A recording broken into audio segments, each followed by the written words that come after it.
Hello everyone, I channel the Myamu Taram Nokchari, ado a housing no pila and gitali nebuko first time chatuini a ado udarwonani. Chatluge do Myam Keke to Yedo Imunasi Myam so do Isukang de Keke to no harmony chatoise. Mayam a housing auto lakpangai ni do auto madi chakarebo pura full oire, maning the sumari, mamang so any pump na chakarebo and boys and the widow Isungari, Hoji Ama Lakpa, Aduga Ishuchalani.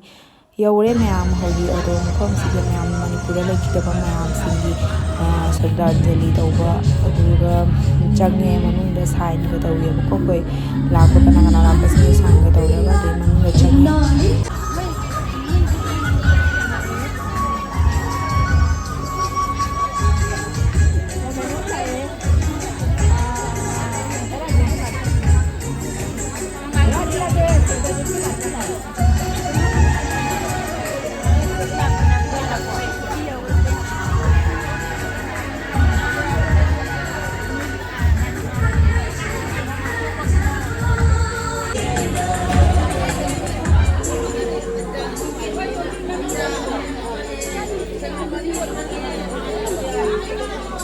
Punjab Shri सूर्य कुमार शर्मा कोठार principal district DNNK higher secondary school Udarbond ex general secretary Manipur Sahitya Parishad Assam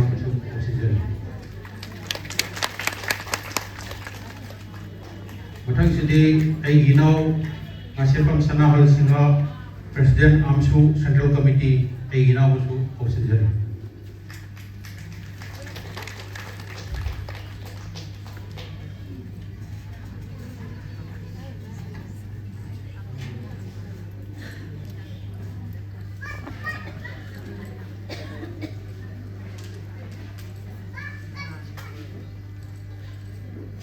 मथंगदा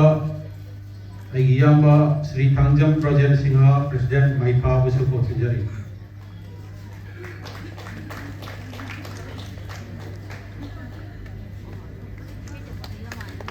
मथंगदा Shrimati Thoksom Bejenti Leima vice president all Manipur women social reformation development Samaj नुपी समाज मणिपुर दगी लेंबिरपी मा बुसु officer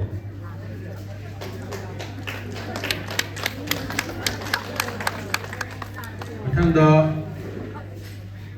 Shrimati Tongram Ibemcha president इलेपाक इना चनुरा लोइना सिलोन इचल हाइना खंगनारबा मणिपुर दगी लेंबिरपा इसे बुसु officer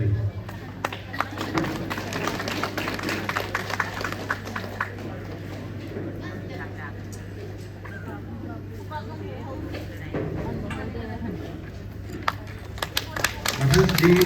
Sangeeta Begum president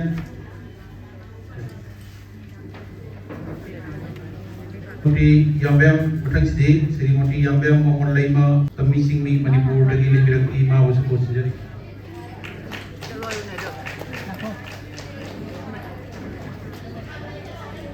मथंगदी Sangeeta Begum president मेटी पंगल मेरा पाइबिलु बुसु ऑफिसर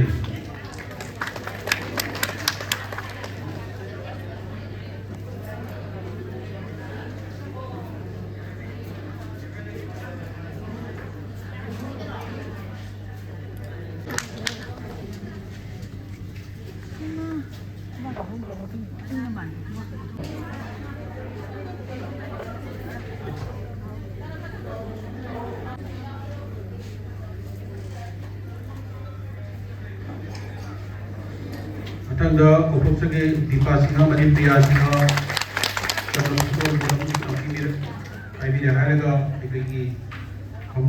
लेंसिबी मैडम श्रीमती लतितन सिंह पठार प्रिंसिपल कसर कॉलेज की मफमदा जमलब football course कमिना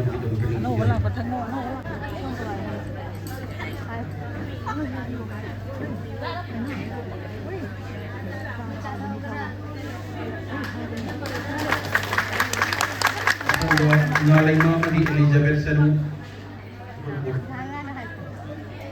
Popular Nabi Daman Kaning Sinjari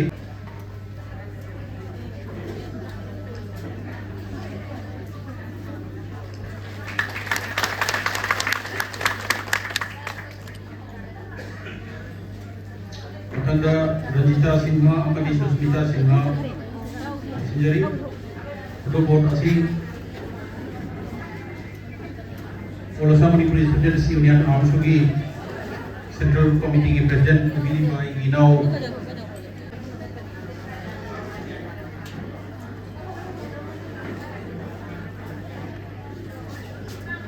Atanda Jina amadi Rani untuk board winner na bagi dapat ni sinjari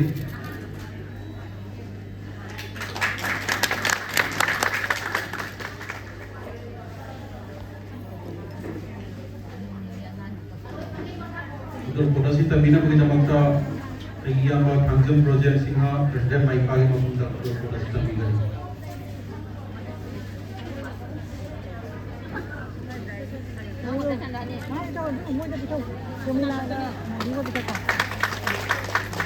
Atanda Mary Sinha Madi Sama Sinha Kok sinjari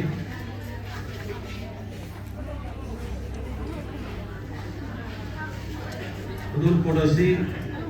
terminam bagi dapat Srimati Foksong Bejenti Lima Bejenti Lima lagi maupun untuk produksi termina Vice President All Manipur Women Social Information Development Mission Samas lagi maupun untuk produksi termina Akan sidi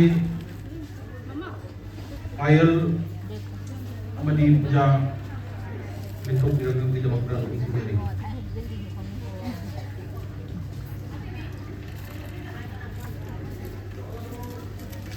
Menurut Produksi Srimati Yambem Momon Laima President All Manipur Singmi Tami Singmi apun ba Nupi Luk Tami Singmi Manipur Gi Mapunda Menurut Produksi kami kali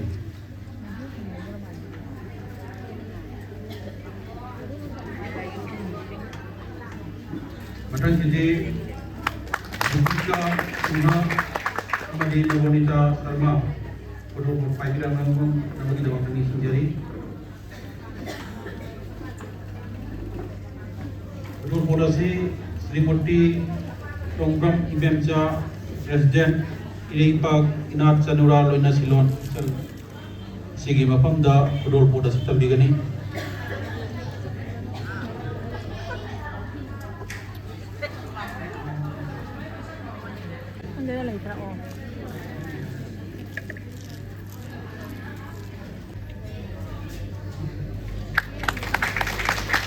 The Sangeeta Begum, President, Meeting Pangal, Maira Paimi Loki Mafumda,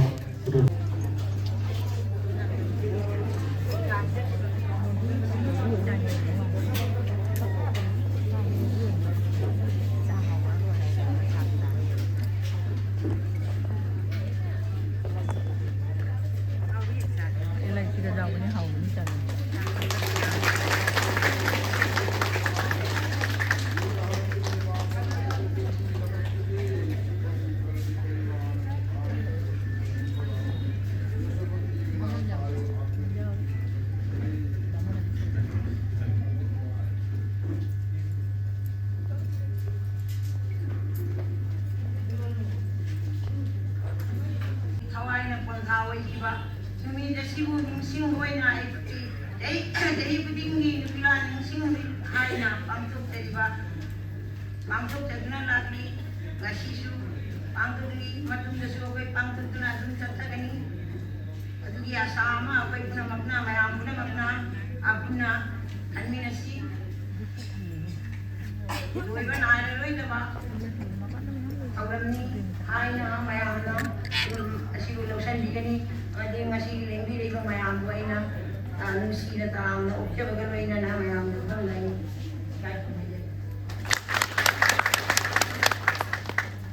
MLA Sri Mihir Khan Prasto मुझे कोई बोल मनु डालें सी मेरे आपको से कोई नसी की चीफ गेस्ट की पहुंच लाम डालें सी नसी की समक्ष कौशल এবারে উপস্থিত আমাদের অনারেবল এমএলএ শ্রী মিহির কান্তি সব আমাদের মঞ্চে আসার জন্য অনুরোধ করছি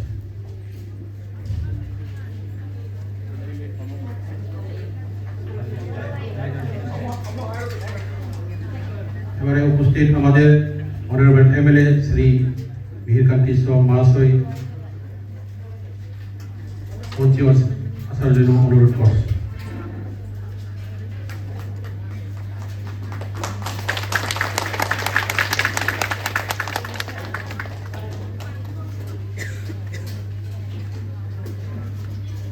Okay, Honorable MLA की मफंदा समझ लो खुदोल पोड़ा मुक्ता मतलब कोई की volunteers ना सीना भी ना कोई मतलब नहीं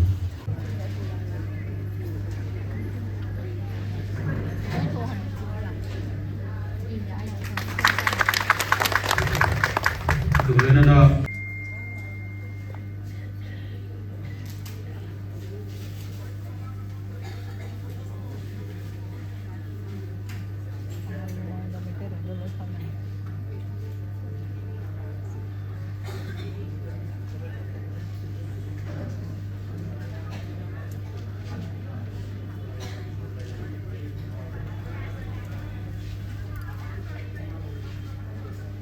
yang kubak kubak tu.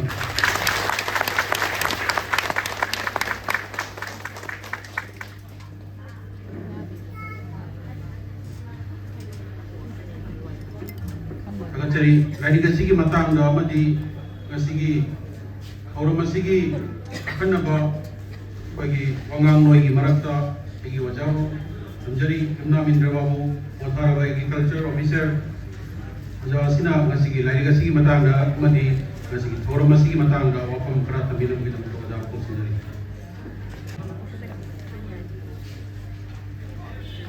Maitei ima singna tingbiri ba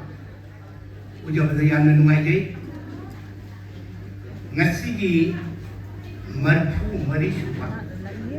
lupika lingsim bi kasita mayam ai hojik cha kana thai ba ko do mamang so ani rak la mi do ai thau ho de do hana mu te thae tumning man ni na phamma wari se ta sala tumning man ni na ko maning de indo cha ma kana nok le ye ma yang ga ai gi video na mi je ko ado nya ma kha ta na do ni na kono makko ai banglada mate gam tang hai jage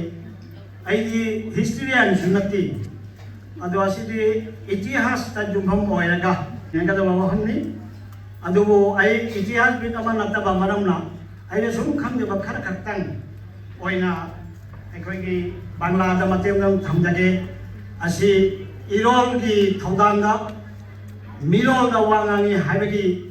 ai chawro irang do khoi tara nakpi haiba haijere harega ai wapam che samlang thamjage আজকে 84তম আমি আপনাদেরকে জানাই মায়ানগো খরমজারি cameraman jing jana ne ma sak u phang de আজকের এই চোরা QR code করছি দেশের জন্য ওনারা প্রাণ দিয়েছেন আজকের এই অনুষ্ঠান mamang jing jana di yadraba video na সেই অনুষ্ঠানে ma kha de le pa উপস্থিত chim ja po রয়েছেন মহিলাপাড়ি নারী শক্তি যে সংস্থা সেই সংস্থার সভাপতি এবং ওনার mi di u de mai সম্পূর্ণ reporter me am ne la question gale loy এবং রয়েছেন আমাদের এখানে kana de প্রাক্তন অধ্যক্ষ Asar College Silchergi Hanagi Potharaba Principal Biramba Aduga Ujik Nasiri Thoram Sudesu Gisu the Lengsin Biribi Aduga Olasam Manipuri Women Welfare Association Gi Founder Secretary Githogang Yabirambi Mingwena Hangacharabada Kagi Madam Nakitumbi Madam Gitumda Gachabukudur Posi Tambigani Constituency की Honorable MLA Shri Mihir कांति सोमना madam की मफमदा खुशी नबीगनी बिकु पसिबो पुनिंग थोगत बिबो इना तिबिरि ब फाइदरा न हो बुबा the खुरिर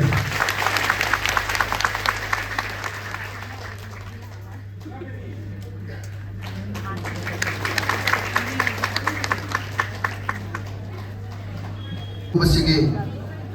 कोइगे मतम सांगना प्रेसिडेंट की थवाई पुबिरंबी पुरी खुनाई अवाना खुदिंगमक्ता हक्चांगी फिबम सोंजिलगला फावबदा ओलासाम मणिपुरी मेरा पाइबी अपुनबा लुक अम्पार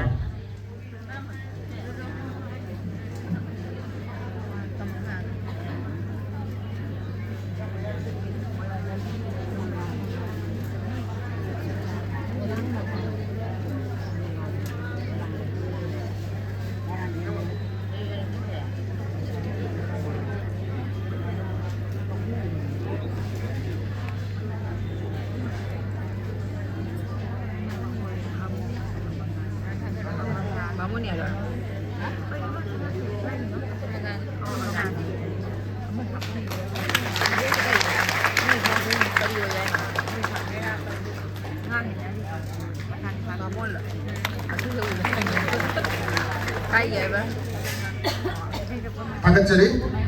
ꯀꯃꯪꯈꯥ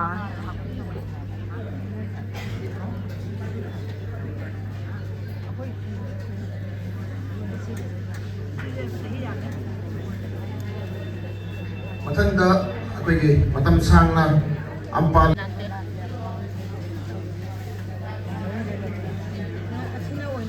ꯏꯃꯥ ꯁꯨꯀꯦꯁꯅꯤꯅ ꯑꯩꯈꯣꯏ ꯏꯃꯥ ꯖꯌꯟꯇꯤꯒꯤ ꯃꯍꯨꯠ ꯁꯤꯟꯗꯨꯅ ꯁꯥꯏꯇꯦꯁꯟ ꯑꯃꯗꯤ ꯁꯥꯜ ꯑꯁꯤ ꯂꯧꯕꯤꯔꯤ ꯃꯤꯀꯨꯞ ꯑꯁꯤꯕꯨ ꯄꯨꯛꯅꯤꯡ ꯊꯧꯒꯠꯄꯤꯕ ꯑꯣꯏꯅ ꯃꯤꯌꯥꯝꯅ ꯑꯍꯧꯕ ꯈꯨꯕꯥꯛ ꯑꯃꯇꯪ ꯈꯨꯕꯤꯒꯅꯤ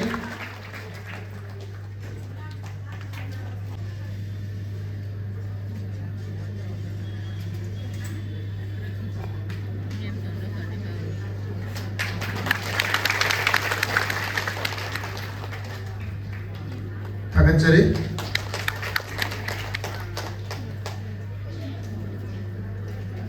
ꯃꯊꯪ ꯑꯁꯤꯗꯤ ꯑꯩꯈꯣꯏꯒꯤ ꯃꯔꯐꯨꯒ ꯃꯔꯤ ꯁꯨꯕ ꯅꯨꯄꯤ ꯂꯥꯟ ꯅꯤꯡꯁꯤꯡ ꯊꯧꯔꯝ ꯑꯁꯤꯗ ꯑꯁꯤꯒꯤ ꯑꯣꯏꯅ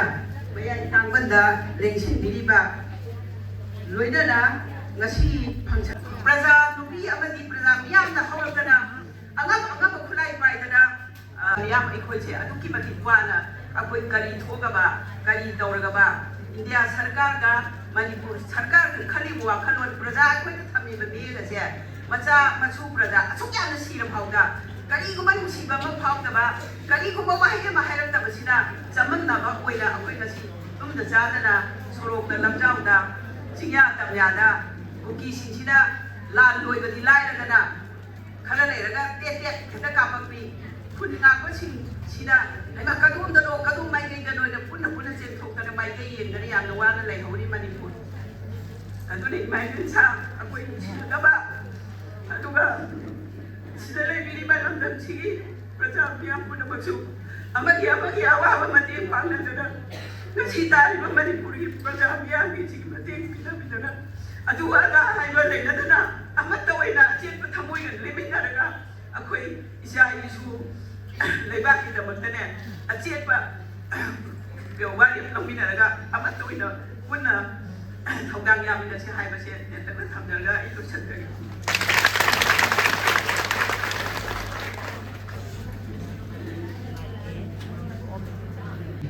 ꯃꯦꯗꯥꯝꯗꯒꯤ ꯑꯁꯤꯒꯤ ꯊꯧꯔꯝ ꯑꯁꯤꯒ ꯃꯔꯤ ꯂꯩꯅꯕ ꯃꯃꯜ ꯂꯩꯕ ꯋꯥꯐꯝ ꯈꯔꯇꯪ ꯊꯝꯕꯤꯅꯕꯒꯤꯗꯃꯛ ꯅꯣꯂꯨꯛꯅ ꯍꯪꯒꯠꯆꯔꯤ ꯅꯤꯡꯁꯤꯡꯕꯤꯔꯛꯀꯅꯤ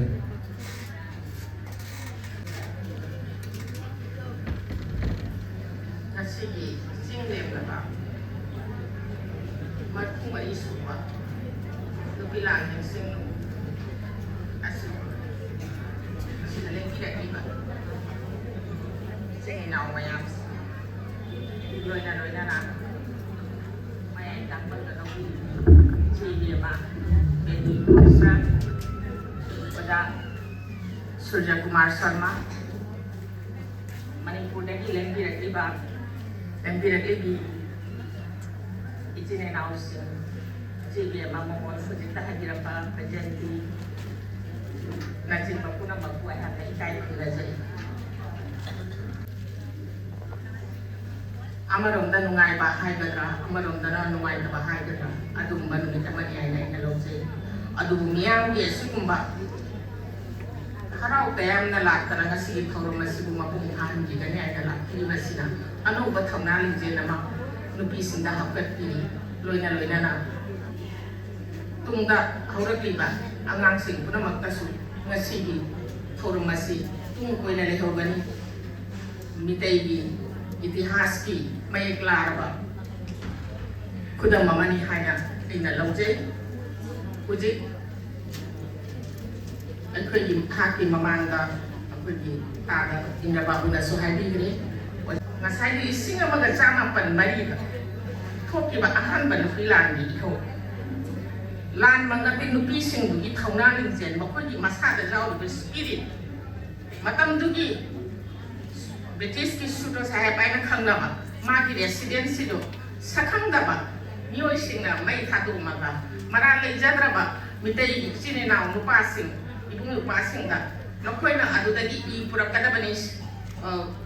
ꯋꯥ ꯄꯨꯔꯛꯀꯗꯕꯅꯤ ꯌꯨꯝꯁꯦ ꯑꯃꯨꯛ ꯍꯟꯅ ꯁꯥꯎ ꯍꯥꯏꯕ ꯋꯥ 1938ꯒꯤ ꯃꯗꯨꯗꯤ ꯈ꯭ꯋꯥꯏ ꯄꯨꯝꯅꯃꯛꯅꯁꯨ ꯈꯪꯅꯔꯤ ꯆꯦꯡ ꯇꯥꯡꯕꯒꯤ ꯊꯧꯗꯣꯛ ꯆꯥꯅꯕ ꯄꯨꯛꯆꯥꯛ ꯆꯥꯎꯔꯗꯤ ꯃꯤ ꯀꯔꯝꯃꯥꯏꯅ ꯍꯤꯡꯒꯅꯤ ꯃꯁꯤꯒꯤ ꯃꯥꯌꯣꯛꯇ ꯃꯇꯝꯗꯨꯒꯤ ꯃꯥꯔꯋꯥꯔꯤꯒꯤ ꯑꯦꯒꯦꯟꯁꯇ ꯃꯤꯇꯩ ꯅꯨꯄꯤꯁꯤꯡꯅ ꯂꯧꯈꯠꯈꯤꯕ ꯅꯤꯡꯊꯧꯅꯁꯨ ꯃꯇꯝꯗꯨꯒꯤ ꯊꯩꯗꯣꯛꯇꯅ ꯂꯩꯈꯤꯕ ꯇꯦꯂꯤꯒ꯭ꯔꯥꯐ ꯑꯣꯐꯤꯁꯇ ꯃꯤꯇꯩ ꯏꯃꯥꯁꯤꯡꯅ ꯁꯥꯍꯦꯕꯁꯤꯡꯒ ꯈꯨꯠꯂꯥꯏꯗꯤ ꯄꯥꯏꯖꯗꯕ ꯇꯦꯟꯅꯆꯤꯡꯕ ꯄꯥꯏꯔ ꯃꯣꯏꯅ ꯉꯝꯕ ꯃꯑꯣꯡꯗ ꯂꯥꯟꯊꯦꯡꯅꯈꯤꯕꯗꯣ ꯑꯗꯨꯅꯤ ꯑꯩꯅ ꯉꯁꯤ ꯅꯤꯡꯁꯤꯡꯉꯦ ꯃꯣꯏꯒꯤ ꯊꯧꯅꯥ ꯂꯤꯡꯖꯦꯜ ꯁꯤꯕ ꯀꯤꯗꯅ ꯆꯣꯡꯁꯤꯟꯈꯤꯕ ꯑꯗꯨꯒꯨꯝꯕ ꯏꯃꯥꯁꯤꯡꯗꯣ ꯃꯌꯥꯝꯗꯨꯕꯨ ꯑꯩꯅ ꯅꯣꯂꯨꯛꯅ ꯈꯨꯔꯨꯝꯖꯩ ꯃꯈꯣꯏꯒꯤ ꯊꯧꯅꯥ ꯂꯤꯡꯖꯦꯜꯗꯣ ꯃꯇꯝ ꯄꯨꯝꯅꯃꯛꯇ ꯇꯨꯡ ꯀꯣꯏꯅ ꯂꯩꯕ ꯑꯣꯏꯁꯅꯨ ꯑꯗꯨꯒꯤ ꯃꯁꯤꯗ ꯑꯩꯍꯥꯛꯅ ꯁꯖꯦꯁꯟ ꯑꯣꯏꯅ ꯑꯃꯇꯪ ꯃꯌꯥꯝꯅꯁꯨ ꯍꯦꯟꯅ ꯈꯪꯅꯔꯤꯕꯅꯤ ꯏꯃꯥꯂꯣꯟꯗ ꯃꯍꯩ ꯇꯝꯕ ꯀꯔꯤꯒꯤꯅꯣ ꯇꯞꯅ ꯇꯞꯅ ꯃꯁꯤꯡ ꯍꯟꯊꯔꯛꯏꯕ ꯃꯁꯤꯒꯤ ꯑꯁꯣꯏꯕꯁꯦ ꯑꯩꯈꯣꯏꯅ ꯀꯔꯝꯍꯥꯏꯅ ꯕꯦꯛꯑꯞ ꯇꯧꯒꯗꯒꯦ ꯍꯥꯏꯕꯗ ꯉꯁꯥꯏꯒꯤ ꯏꯪꯂꯤꯁ ꯁ꯭ꯀꯨꯜꯁꯤꯡꯗ ꯄꯤꯔꯤꯕ ꯃꯥꯒꯤ ꯄ꯭ꯔꯣꯁꯦꯁꯇꯣ ꯃꯣꯏꯒꯤ ꯗꯦꯏꯂꯤ ꯍꯣꯝꯋꯥꯔꯛ ꯄꯤꯔꯤꯕ ꯒꯥꯔꯖꯤꯌꯟꯁꯤꯡꯅ ꯇꯦꯛꯑꯞ ꯂꯧꯔꯤꯕ ꯑꯗꯨ ꯁꯥꯇ꯭ꯔꯁꯤꯡꯁꯦ ꯃꯤꯀꯨꯞ ꯅꯥꯍꯨꯝ ꯑꯃꯠꯇ ꯀꯥꯏꯍꯟꯗꯅ ꯃꯈꯣꯏꯒꯤ ꯃꯊꯧꯗꯥꯡ ꯄꯥꯡꯊꯣꯛꯔꯤꯁꯦ ꯃꯁꯤ ꯑꯩꯈꯣꯏꯒꯤ ꯑꯣꯖꯥꯁꯤꯡꯗ ꯅꯠꯇꯦ ꯃꯁꯤ ꯑꯩꯈꯣꯏꯒꯤ ꯏꯃꯨꯡ ꯃꯅꯨꯡꯒꯤ ꯒꯥꯔꯖꯤꯌꯟ ꯃꯃꯥ ꯑꯣꯏꯕꯤꯁꯤꯡ ꯃꯆꯦ ꯑꯣꯏꯕꯤꯁꯤꯡ ꯄꯨꯝꯅꯃꯛꯅ ꯃꯁꯤ ꯂꯧꯕꯤꯔꯒꯗꯤ ꯑꯩꯈꯣꯏꯒꯤ ꯑꯉꯥꯡꯁꯤꯡꯁꯦ ꯍꯦꯟꯅ ꯐꯒꯠꯀꯅꯤ ꯍꯥꯏꯅ ꯑꯩꯅ ꯈꯟꯖꯩ ꯍꯧꯖꯤꯛꯇꯤ ꯒꯣꯔꯃꯦꯟꯅꯁꯨ ꯑꯅꯧꯕ ꯁ꯭ꯇꯦꯞ ꯃꯌꯥꯝ ꯂꯧꯔꯦ ꯏꯆꯥ ꯑꯗꯨꯒ ꯒꯣꯔꯃꯦꯟ ꯁ꯭ꯀꯨꯜꯁꯤꯡꯗ ꯑꯣꯖꯥꯁꯤꯡꯁꯦ ꯑꯩꯅ ꯍꯟꯊꯅ ꯂꯧꯖꯕꯒꯤ ꯋꯥ ꯅꯠꯇꯦ ꯉꯁꯥꯏꯒꯤ ꯃꯤꯁꯅꯔꯤꯁ ꯁ꯭ꯀꯨꯜꯒꯤ ꯑꯣꯖꯥꯁꯤꯡꯅ ꯐꯪꯉꯤꯕ ꯇꯂꯕꯇꯨꯒ ꯑꯩꯈꯣꯏꯒꯤ ꯒꯣꯔꯃꯦꯟ ꯁ꯭ꯀꯨꯜ LP स्कूलनाचिंबसे गवर्नमेंट स्कूल मोय सैलरी सिदि याम खेनाग्रपनि मोय हेना चाव अदो एबी सात्रसे फाना भवना बतारगदि अखोय ममा मपा ओलिबा नौरिबा का kana सिंसे सोइदे आदु मतंदुना मैरा अपुनबगिदा यावरम पुनमकना सिग्नेचर थारगा नुपि मांगरोपि मतंगदा मफम अनिदगी क्लेम तौरकी अमना लखीपुर सब डिवीजन इचे ओरुना ꯌꯨꯝꯗ ꯍꯜꯂꯦ ꯃꯌꯥꯝ ꯋꯥꯕꯅ ꯂꯣꯏꯔꯦ ꯑꯌꯨꯛꯇꯒꯤ ꯆꯠꯂꯤꯅꯦ ꯑꯗꯣ ꯁꯟꯗꯥ ꯇꯥꯔꯦꯕꯀꯣ ꯄꯨꯡ 4:30 ꯇꯥꯗꯣꯔꯦ ꯑꯗꯣ ꯃꯌꯥꯝꯒꯤꯗꯤ ꯃꯇꯥꯡꯁꯦ ꯂꯣꯏꯁꯤꯟꯖꯔꯒꯦ ꯃꯌꯥꯝ ꯕꯥꯏ